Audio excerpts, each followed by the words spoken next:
Welcome to the Grizzled Geek in Review for June 23rd. It is, Wow. 2017. Man, this keeps on flying by. Yeah. This is a place for all your week-old nerd news you're too lazy to look up earlier in the week. So some of this news may be a little old, but hey, We haven't talked about it we yet. haven't talked about it yet, so it's not news. Yeah. We'll start off the bat. The big headline this week has been the Han Solo movie in trouble, possibly. Yeah. Well, the firing of the Phil Lord and Christopher Miller as directors. Right, yeah. You know, it was start off. There's conflicting stories. You know, officially, we should separate. There's a lot of speculation in this story and a lot of rumors. So officially, what happened is they have left the project due to creative differences. Right. Right. And in their place, the new news: Ron Howard has been announced yesterday as the new director for the movie. Now, there's been a lot of speculation about what happened. Variety has reported that Kathleen Kennedy, well, from the beginning, let's go back a little bit here. Mm-hmm. From the beginning, there was reports of conflict between Lord and Miller. And Lawrence Kasdan. And Lawrence Kasdan, yeah. the writer. And also from... well, they also had The producer Allison Sherman. Yeah, so the producer on the set was basically official producer from Lucasfilm, and the writer Kasdan. They weren't getting along. They had different views, and I think it stems from Kasdan's the kind of writer that he likes to stay on script, right? He wrote is what he wrote, and Miller and Lord are basically very much into ad-libbing and letting the actors go wild here. Mm-hmm. So apparently it took a hiatus for them to come in and review dailies 4 months into filming, 4 months into production. Like this is unheard of for firing this late in the game, right? Creative differences, you hear about directors leaving like early on in the projects. Right. 4 months into a project, they only had 3 more weeks of filming to go. And then 5 weeks for reshoots. Yeah, apparently. this was not. I mean, this is pre-planned. Yeah, this is unprecedented here. But anyway, so they looked at the dailies and to clear the air is what the report said. Right. Basically, solve the issues with them and Kasdan, and they decided that they were going too far off script, that they were ad-libbing too much, and that the character of Han Solo was too humorous, too funny. Yeah. Right. Now, Miller and Lord, they directed 21 Jump Street, and Lego Movie. I mean, you figure they knew what they were getting into when they hired these two, right? Now, granted, I think, the Han Solo. I mean, there's humor in Star Wars, but there's not. We don't want a slapstick Han Solo movie, right? Right, yeah. We don't want 21 Jump Street type of slapstick comedy. Yeah. In a Star Wars movie. Yeah, you got to figure that on one side, Lucasfilm should have known what they were getting into with those directors, and then on the other side, you should know as a director, regardless of what projects you've worked on in the past, if you're brought in on a Star Wars movie, they don't want an Abbott and Costello routine, right? Or whatever. They don't want American Pie. They want Star Wars to have a little humor in it. They want to push the envelope but not break the mold, right? I mean, everybody wants a little fresh take on some of the Star Wars movies.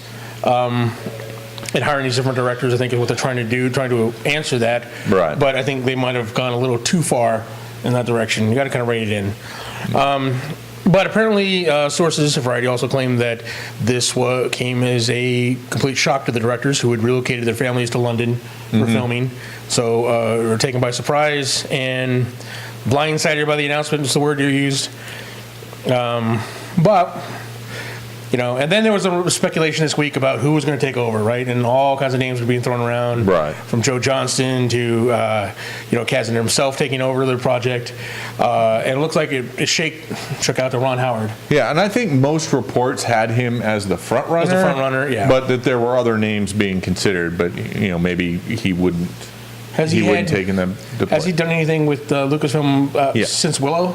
Not since Willow, although it's come out that he was actually approached by Lucas to direct The Phantom Menace. Okay, all right. But then that he didn't end up taking it. But I think he approached a lot of people, like Spielberg and a whole bunch of people for Phantom Menace, and no one wanted to touch that legacy. Yeah, And maybe. maybe they should have, but Yep.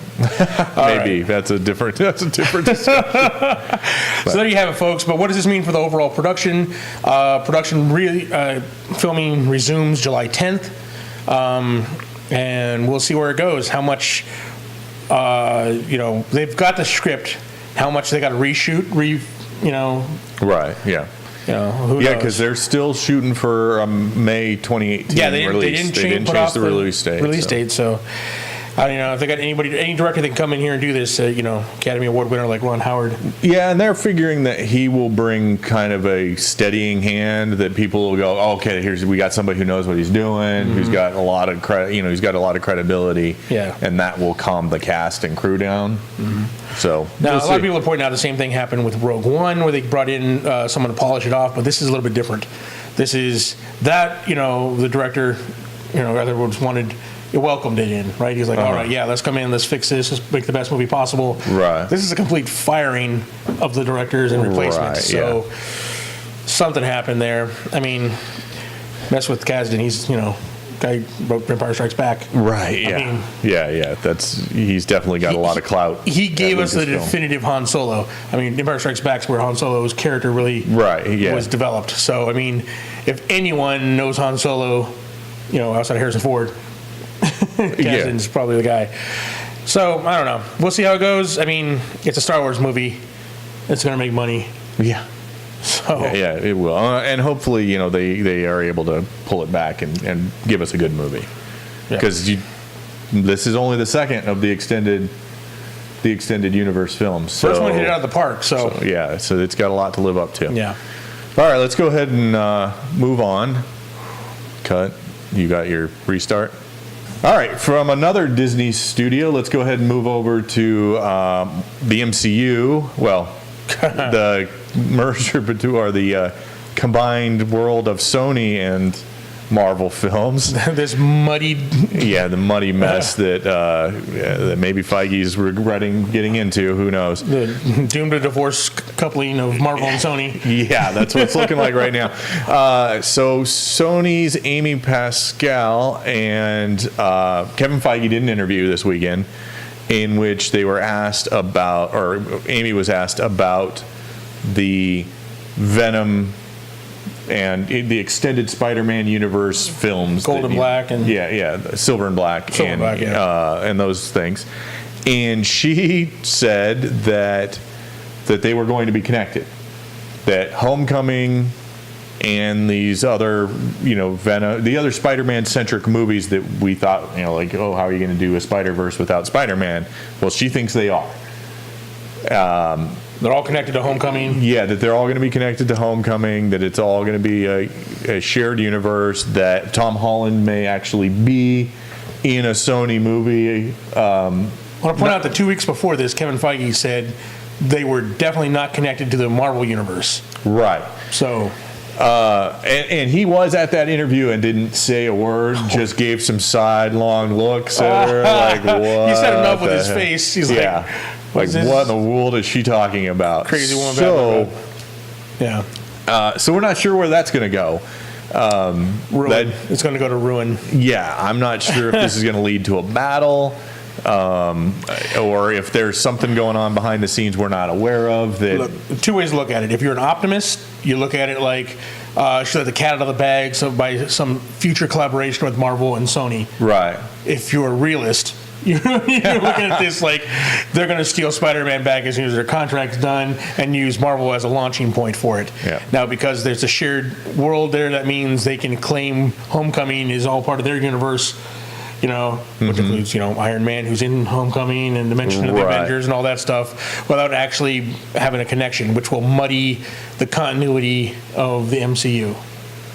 Yeah. A continuity that's been kept tight for 15 years, Yeah, one would hope that whatever contractual language they worked through, that there's got to be something in there that says now, even if this reverts to you, you can't use our characters or something. But who knows?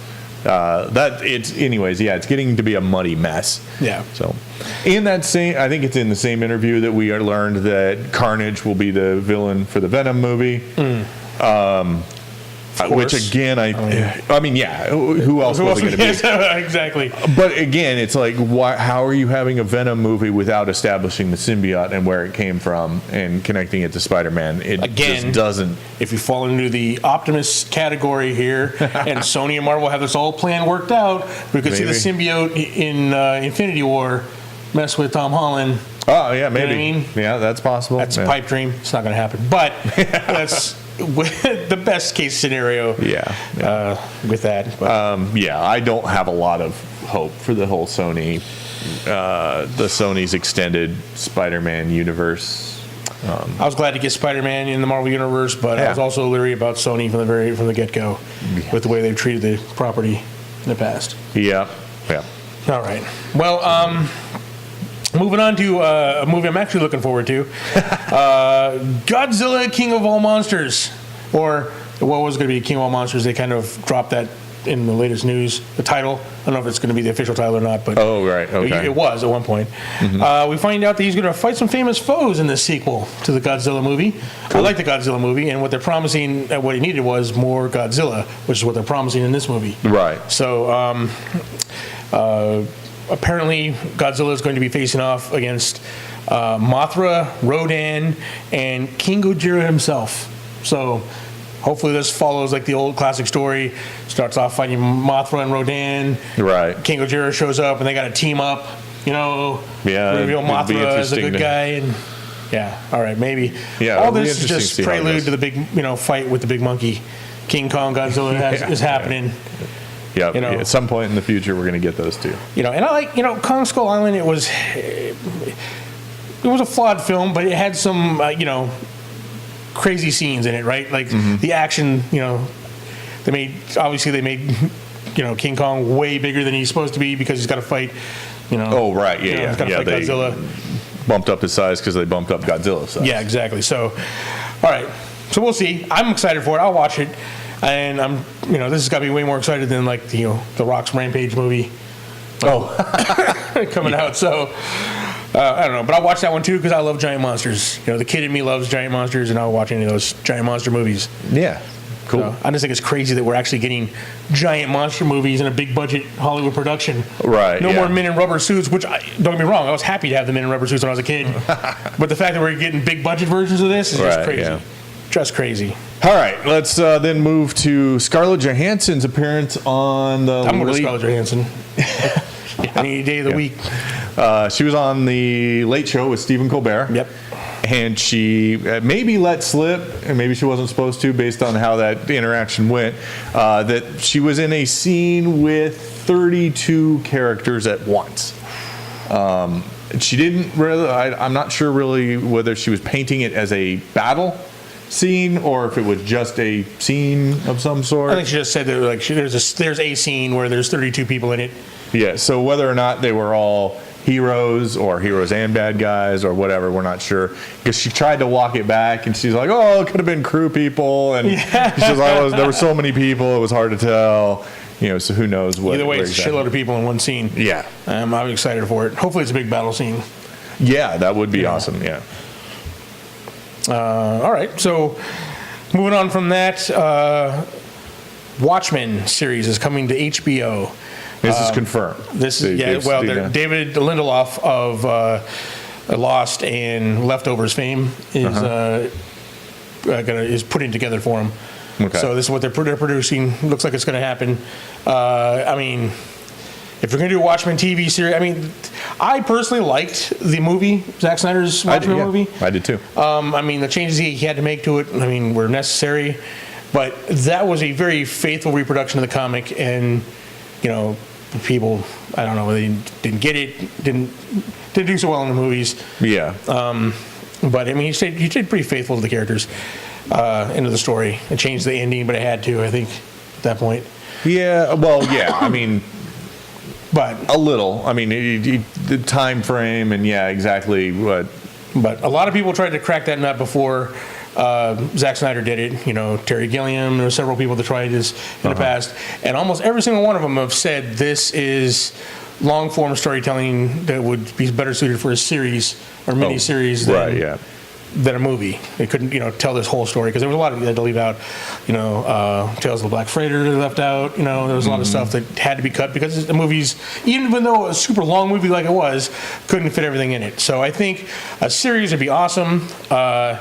I think HBO is the place, if you're going to do a series, that's the place to do it. Yeah. You don't have to shy away from the R-rated content. Right, yeah. My only issue with this entire thing is how you're going to come up with a better Rorschach than Jackie Earle Haley. Oh, yeah, I don't know. That was perfect casting. He was Rorschach. So, other than that, it's going to be sad seeing anybody else in that role. But right. I will watch this series.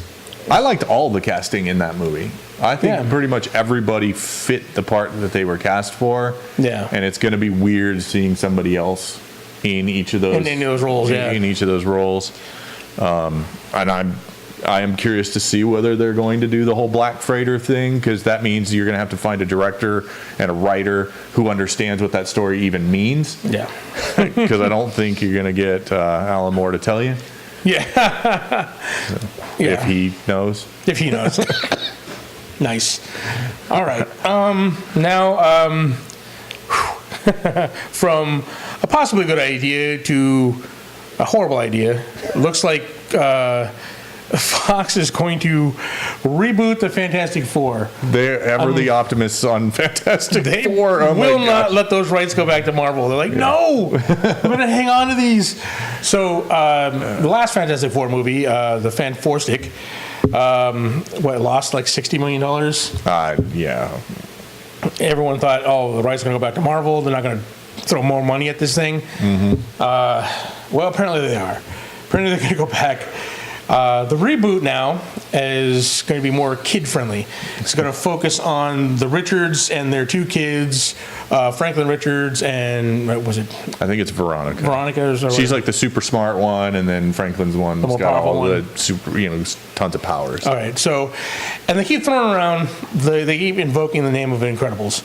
They're saying it's going to be like the Incredibles movie. It's going to focus on the family like Incredibles did. Throwing around Incredibles a lot. Now, that is a big name to throw around, which up until now, Incredibles is everyone considers that the best Fantastic Four movie ever made, not about the Fantastic Four. It was everything everybody wanted in Fantastic Four movie. So to throw that name out there, I mean, unless you can really do it justice, it seems to be just pandering. Right. But, and another thing is that Ben Grimm and the Human Torch will be peripheral characters that'll focus on the main family. They'll be in it, but I mean, we'll see what happens there. Again, bad idea. Let Marvel have these characters back and do it right. It's you've already lost a ton of money. Just make your money selling it back to Marvel. Yeah. Instead of throwing good money after bad. And they want to hold on to these rights so bad, they were willing to lose money, not just on the last Fantastic Four movie, but on Daredevil. Because they had the rights to Daredevil for, and they had a movie in production. They were getting ready to get in production. They couldn't get it. Cameras rolling on it before the end of the year when the rights would revert back to Marvel.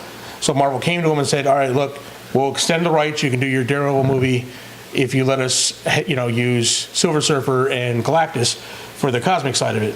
This is back when they had it. So, and they were like, no. Two characters that they already admitted they're never going to use again. They're never going to use Galactus or Silver Surfer. Right. But they wouldn't give those characters. They'd rather lose money on their Daredevil movie and lose the rights to Daredevil than give those up. For some strange reason, Marvel's like, okay, I guess we'll take Daredevil. What are we going to do with this property? Make an amazing TV show. Yeah. So make millions on Netflix with that. Yeah. So poor decision making all around at Fox. Yeah, they want to hang on to those rights. So we'll see what happens. I'm not looking forward to this one. So there you go. All right, let's move on then to comics, and as always, spoilers. So if you don't want Marvel Legacy or Thor to be spoiled for you, go ahead and switch off. Make sure you like and subscribe, comment on the stories we've already gone through. If you're still with us, let's go ahead and talk about Marvel's Legacy. Now this one's not super spoilerish. It's just we found out that we're going to get variant covers from Alex Ross, awesome variant covers, and Greg Land. Yeah. So this is on the Marvel Legacy, where you're going to have the old characters meeting up, teaming up, whatever, somehow maybe passing the torch the character who has inherited that mantle now. This is the post-Secret Empire story arc. Right, yeah. And it's got a tagline, I think. Oh, yeah. It's everything you've been longing for and more. Yeah. So hopefully that means that the whole Secret Empire thing never happened. Because that's what I'm longing for. Yeah. Well, it does have a Captain America. It does have Incredible Hulk. I mean, characters that have been either ultimately drastically changed or dead. Or are dead, yeah. We'll see. It has Thor back with his hammer and a whole bit. Yeah, it's interesting. And they say it's not going to involve time travel or any kind of... So I don't know what they're doing with it, but... Yeah, not real sure. I'm looking forward to, someone's getting some of those characters back, and I'm looking forward to Alex Ross covers. He always does amazing covers. Yeah. All right, and then we got revelation in Thor 20 of who War Thor is. We reported back a while ago that somebody was going to pick up Ultimate Thor's hammer. It showed up like big red bearded Thor. Yeah. So War Thor. Yeah, War Thor. At least that's what he's going by. Whether or not Ultimate Thor hammer. Yeah, whether or not that will be what he's called in the comic itself, who knows? But yeah, so we speculated, is Odin's son going to pick it up? Is somebody else going to show up? Who's it going to be? Well, now we know it's none other than the eating machine, Volstagg. My favorite of the Warriors 3. Yeah. Although he's not as fat when he's got the hammer. Apparently the hammer is a great diet program. Yeah. Because he trims down a little bit. He's still big and bulky. The muscle of Volstagg, but none of the fat. None of the fat, yeah. So it'll be interesting to see what they do with that. Apparently. This makes the third Thor. Yeah, because Odin's son now has... I don't know if he has a hammer or what he's doing, he's still running around trying to prove he's worthy, or maybe not. I don't know what they're doing with him. He's apparently on Team Captain America right now in the Secret Empire. Yeah. Because somehow what Captain America is doing is best for Asgard. Doesn't make a whole lot of sense. Yeah, it doesn't make sense. But they seem to have thought they thought all this through. So who knows how that's going to wrap up. Yeah. But anyways, so that's going to be in Thor number 20. All right. And that does it for this week in nerd news. I'm sure there are some minor things. We can get a chance to talk about Wolverine, Hulk. Maybe we'll talk about that next week. Yeah. Or go look up, though. It's an interesting bit, but weird. Weird. Marvel's doing a lot of weird things on the comic book side. Yeah. Exactly. So, but yeah, that is it for the news. Like I said, there's a lot of other stories. We're just trying to get caught up from. Yeah, there was a lot happened this week. Right after our last news story, a bunch of this news broke, and we're like, oh wow. Yep. I should have waited today. Well, hey. But you probably, get caught up on it all week long. Now you got our take on it. So, thank you for watching. Please like and subscribe if you want to see more of these videos. Comment below. Let us know what stories we missed, what stories you'd like us to cover in the future. What you think about the Sony and Fox announcements? Yeah. Are they going to bomb big time? Are you super excited for the Fantastic Four reboot? Yeah. Let's, as Jessica would say, let's discuss. No, that's fine. We won't steal her tagline. No. But we love Jessica Chobot. We do love Jessica Chobot. So, thanks for watching.